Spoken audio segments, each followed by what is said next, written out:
Olá, bom dia. Hoje é domingo, dia do sol, e a lua está lá em Aquário. Ela já se opôs ao sol quando ela estava em Capricórnio e o sol, está lá em Câncer. Hoje é o último dia dele lá, umas 7 da manhã mais ou menos, que foi o auge aí da lua cheia, mas que assim, ela segue reverberando.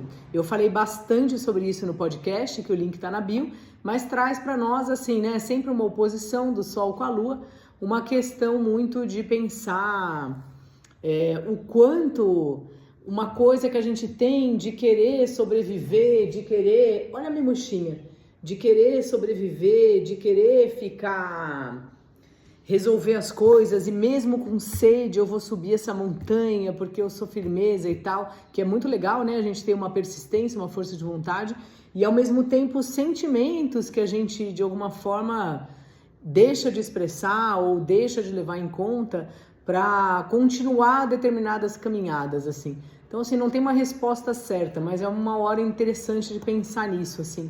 Como é que você equilibra essas duas partes, né, da gente? As emoções, os sentimentos, né, os sentimentos, melhor dizendo, e ao mesmo tempo o que a gente precisa fazer, o que a gente colocou na nossa cabeça, a caminhada que a gente está fazendo. Bom, mas a Lua, de qualquer forma, já saiu de lá, já está em Aquário, já está olhando Marte. Então, hoje é um dia assim que, se você acordou agora, você já está meio, sabe? É hora de pensar no que vai fazer. É um dia bem propício aí para a gente tomar alguma iniciativa. O Marte está em Gêmeos, então também pode ser de escrever alguma coisa, de falar, de ter a ver com as comunicações. O Mercúrio está lá em Leão, então assim, de você falar o que você quer falar, ou você está devendo aí algum texto para alguém, faça aí o texto, sabe? Ou saia para trocar ideia na mesa do almoço, na mesa do bar, na mesa da padaria. Tá certo?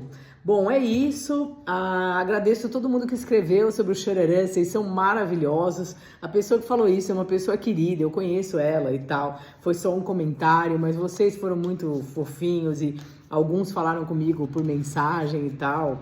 O Xararã está mantido.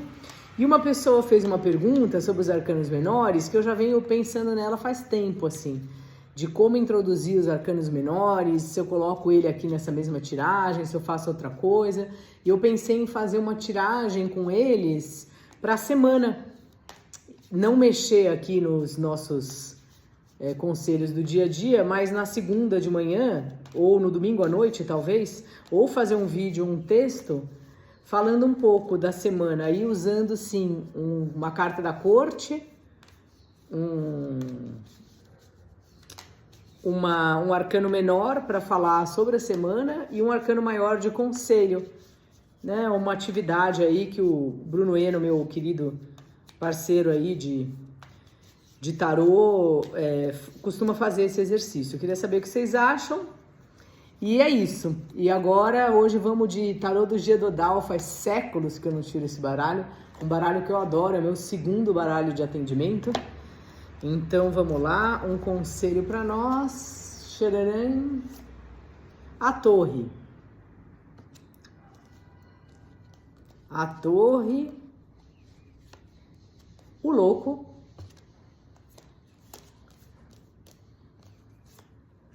E a Morte. Eita, trio, hein?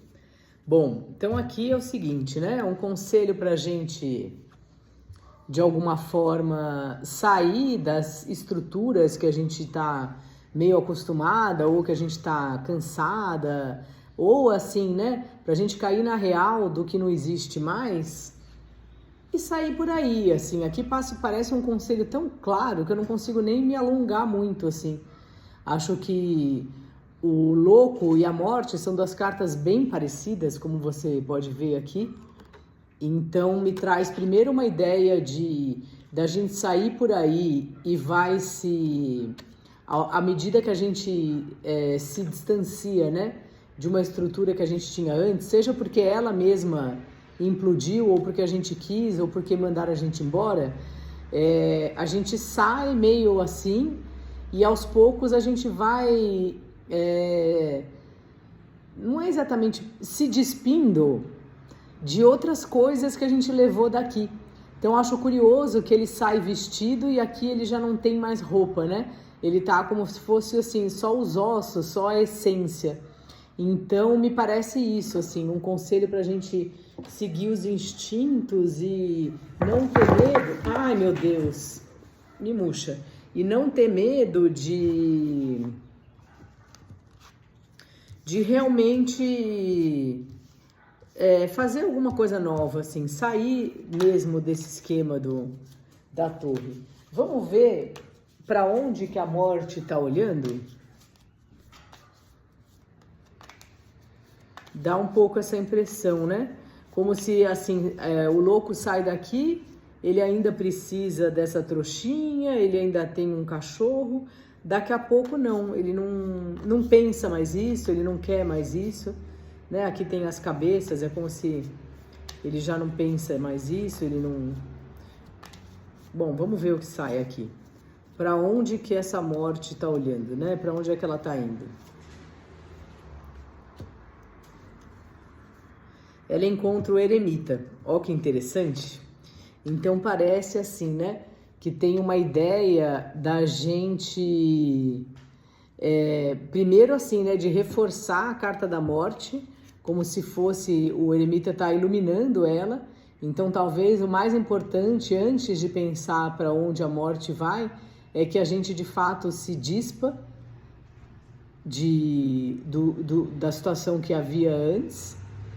E acho que tem essa carta também, essas 3 cartas, elas também, né, são parecidas no sentido das figuras estarem sozinhas e cada uma tem um cajado aqui, a outra tem uma foice, a outra aqui uma espécie de cajado também. Então é como se me dá muita impressão, uma ideia também da gente estar bem com a gente mesmo, porque no fim a vida é sobre isso, embora a gente tenha pessoas ao nosso redor, né? E é isso, a morte encontrar um lugar talvez de calma, uma busca que não seja tão apressada, né? Ou que a busca em si já seja, como tem aquela... o caminho que faz, o objetivo é o caminhar e não o caminho, enfim, aquela frase que fala isso, né?